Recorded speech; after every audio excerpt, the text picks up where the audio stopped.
Bonjour, connaissez-vous le Festival Rock? Oui, bien sûr, je suis d'Évreux, je connais. Il y a des affiches partout, tout le monde en parle. C'est l'événement à pas manquer de l'année. En fait, on retrouve aussi tous les amis qu'on a sur Évreux, etc. Ça fait voir du monde et c'est vrai que depuis 2 ans, il y a de bonnes affiches. Donc ça nous permet de voir des groupes qu'on serait allé voir dans un concert, mais on l'a dans un festival pour beaucoup moins cher. Donc voilà, c'est tout bénef. Mais du coup, pour participer à l'organisation du festival, on doit travailler à l'abordage? Mais non, tu peux être bénévole, comme Julien Gopillot par exemple. Les missions durant le Festival Rock varient sur beaucoup de choses, puisqu'on construit quand même un village, il y a beaucoup de métiers, etc. Donc j'ai pu faire énormément de montage, démontage, structure, de lieux. La dernière année, j'ai fait du run, donc ce qui consiste à ramener du matériel extérieur pour le festival, tel que des tables, des chaises, pour le confort des festivaliers et du personnel qui travaille pour le festival.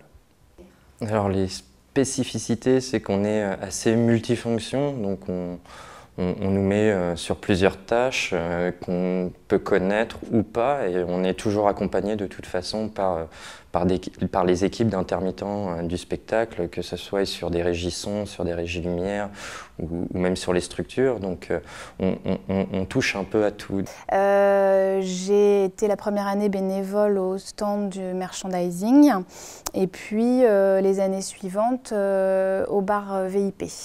Les spécificités, on va dire qu'il faut quand même être réactif. Par exemple, si je prends que ce soit le merch ou le bar VIP d'ailleurs, on est en contact avec le public, donc il faut quand même être sur une dynamique, voilà, avoir de la présence. On n'attend pas d'un bénévole en général qu'il ait les mêmes compétences que celles qu'on attendrait d'un professionnel, donc on n'a pas peut-être ces difficultés-là. Alors après, peut-être que ça peut être une difficulté de se dire j'arrive, je vais servir dans un bar et je ne l'ai jamais fait. Mais voilà, ceux qui ont l'habitude accompagnent les autres et ça permet d'être plutôt dans une bonne démarche. Donc moi je compare le festival un peu d'un point de vue bénévole à une dynamite où on allume la mèche, donc ça met la pression, ça monte, ça monte, ça monte, on attend que ça explose, le festival arrive, c'est là que ça explose. Et après on a toute cette nostalgie qui retombe après le festival quand on démonte, parce qu'on a vécu une semaine merveilleuse et voilà, comme un feu d'artifice, une fois qu'il est fini, on est émerveillé et on en redemande peut-être encore un peu plus, ça a été trop rapide, mais merveilleux. Participer chaque année à ce festival, c'est déjà assez valorisant de se dire qu'on est un petit maillon d'une grosse chaîne comme celle-là et qu'on y apporte aussi quelque chose. Après, c'est beaucoup de plaisir aussi de façon générale.